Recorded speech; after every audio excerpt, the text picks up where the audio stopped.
અરવલ્લી જિલ્લાની દેવની મોરીમાં વડાપ્રધાને કરેલા વાયદાના 30 જૂન 2017ના રોજ 8 વર્ષે અધૂરા. ભારતના વડાપ્રધાન અરવલ્લી જિલ્લાના મોડાસામાં આવેલા અને દેવની મોરી માટે તેઓએ જે સપના જોયેલા એ 8 વર્ષ બાદ પણ પૂર્ણ થયા નથી.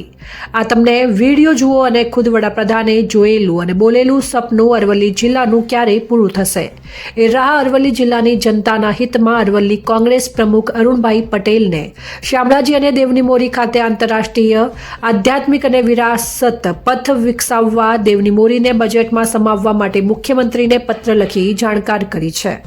Bureau report Jawansinh Thakor, Aravalli.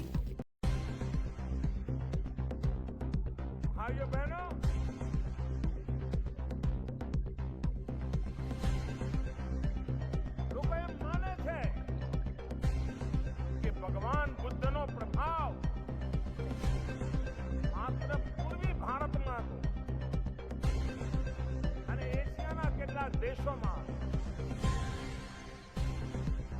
ભગવાન બુદ્ધ પશ્ચિમ ભારતમાં પણ એમનો પ્રભાવ હતો.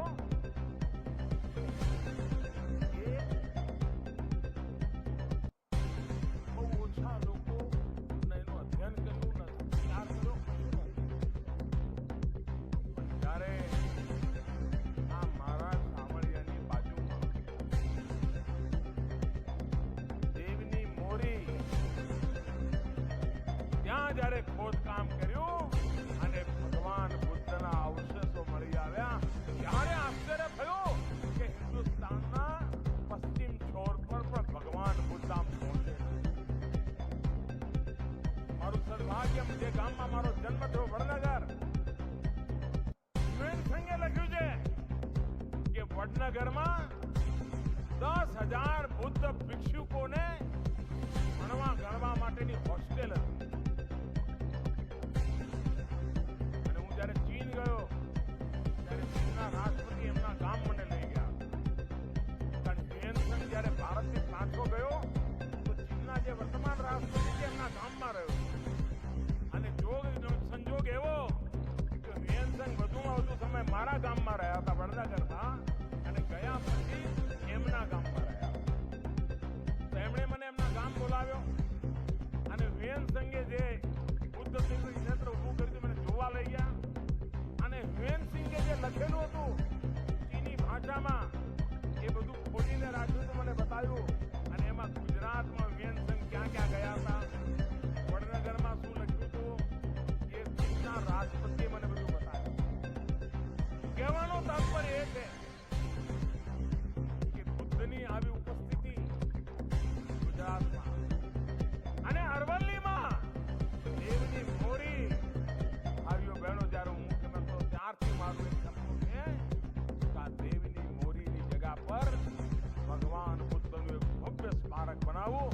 દુનિયાભરના યાત્રીઓ, દુનિયાભરના ભગવાન બુદ્ધના પ્રેમીઓ એ જોવા આવે એવું બનાવવાનું સપનું લઈને હું ચાલુ છું. અને મને વિશ્વાસ છે આ ગુજરાતની જનતાના આશીર્વાદ રહેશે તો એ સપનું પણ પૂરું કરીને રહીશ, એ આપણે ખાતરી આપું.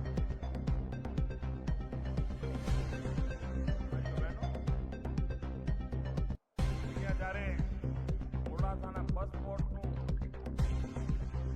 શિલાન્યાસ માટેનું મેં જ્યારે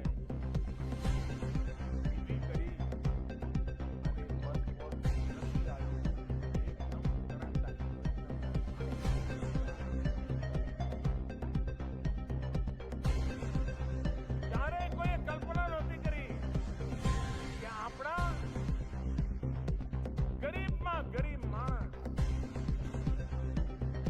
એ બસમાં પ્રવાસ કરતો હોય.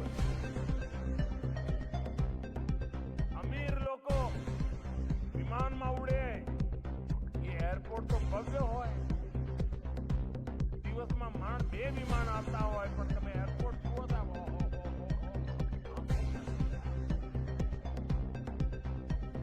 અને ત્યાં હજારો લોકો સવારથી સાંજ સુધી આવતા હોય. એ બસ સ્ટેશન હોય, ચકનાના ઢગલા હોય, બીડીના હોય, પિચકારીઓ મારી હોય, બાથરૂમ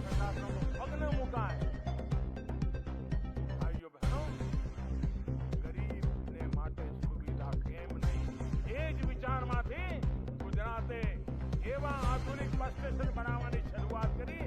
આજે હિન્દુસ્તાન ભરના લોકો જોવા આવે છે કે એરપોર્ટ કરતા પણ બસપોર્ટ મોટું હોઈ શકે, સારું હોઈ શકે, સુવિધાવાળું હોઈ શકે, ગરીબમાં ગરીબ માણસને આપનારી વ્યવસ્થાવાળું હોઈ શકે. આ કામ કરવાની દિશામાં અમે આગળ વધ્યા. ભાઈઓ બહેનો, આજે અહીંયા નમસ્કાર સાથીઓ, આજે વાત કરવી છે અરવલ્લી જિલ્લાની. અરવલ્લી જિલ્લો સાબરકાંઠા જિલ્લામાંથી 2014માં વિભાજિત થયો, છતાં પણ આજે જિલ્લાનો જે વિકાસ થવો જોઈએ એ વિકાસના બદલે પ્રશ્નો ઠેરના ઠેર છે. અરવલ્લી જિલ્લામાં સુપ્રસિદ્ધ યાત્રાધામ શામળાજી આવેલું છે. ત્યાં ટીપી સ્કીમ કે જે ડ્રાફ્ટ ટીપી એ પણ મંજૂર થતી નથી. મુસાફરો અને જે ત્યાં યાત્રિકો આવે છે એમને ટ્રાફિકની સમસ્યા ખૂબ મોટી છે. વિકાસધામ તરીકે જે વિકાસ કરવાની વાત હતી એ વિકાસ પણ થતું નથી. નજીકની અંદર જે દેવની મોરી આવેલું છે, જે બૌદ્ધ સ્થાપત્યની વાત છે, તો એને પણ પ્રવાસધામ તરીકે વિકાસ કરવો જોઈએ. અગાઉ આ વિકાસ કરવા માટેની મોટી જાહેરાતો થઈ છે, પરંતુ બજેટની અંદર કોઈ જોગવાઈ કરવામાં આવતી નથી. જ્યારે આગામી સમયમાં જ્યારે બજેટ જાહેર થવાનું છે ત્યારે ગુજરાત સરકારના મુખ્યમંત્રીને અને નાણામંત્રીને મારી વિનંતી છે કે શામળાજી અને દેવની મોરી માટે અરવલ્લી જિલ્લામાં એનો પ્રવાસધામ તરીકે ખૂબ મોટો ફંડ ફાળવવામાં આવે, જેથી કરીને પ્રવાસધામ અને યાત્રિકો માટેનો અને બૌદ્ધ માટેનો વિકાસ માટેનું આખું ત્યાં તંત્ર ઊભું કરી શકાય. સાથે સાથે જિલ્લામાં સિંચાઈની સુવિધાની વાત કરીએ તો ભૂતકાળની અંદર કડાણા હાઈબેક કેનાલની વાત કરેલી, પરંતુ આ જિલ્લો એક પણ ઉદ્યોગો નથી કે જેના કારણે ત્યાં સારો રોજગારી મળી શકે, જેના કારણે ઉદ્યોગો પણ સ્થાપવાની જરૂરી છે. ત્યાં આગળ ફૂડ ઝોન તરીકે પણ આ બજેટમાં કંઈક જાહેરાત થાય એવી આ જિલ્લાના લોકોની અપેક્ષા છે. ખેતી અને પશુપાલન પર નિર્ભર આ જિલ્લાની અંદર સિંચાઈની સુવિધા પણ નથી. ભૂતકાળમાં કડાણા હાઈબેક કેનાલની વાતો થયેલી, પરંતુ એ પણ નથી થયું. ત્યારે અહીં જે નદીઓ આવેલી છે, મેશ્વો હોય, માજુમ હોય, આ બધી નદીઓ ઉપર સિરીઝ ચેકડેમો બનાવી અને સિંચાઈનો સ્તર ઊંચો આવે અને પાણીના સ્તર ઊંચા આવે અને સિંચાઈની સુવિધા મળે એ માટે સરકારે આ બજેટમાં પણ જોગવાઈ કરવી છે. કોંગ્રેસ સમિતિ દ્વારા અમે માગણી કરીએ છીએ કે આ જિલ્લાની અંદર જે વિકાસકીય પ્રશ્નો જે વર્ષોથી અટવાયેલા છે એ વિકાસકીય પ્રશ્નોનું બજેટની અંદર જોગવાઈ થાય અને આ જિલ્લો જે છેવાડાનો જિલ્લો છે એનો વિકાસ થાય એ માટે સરકારે પ્રયત્નો હાથ ધરવા જોઈએ.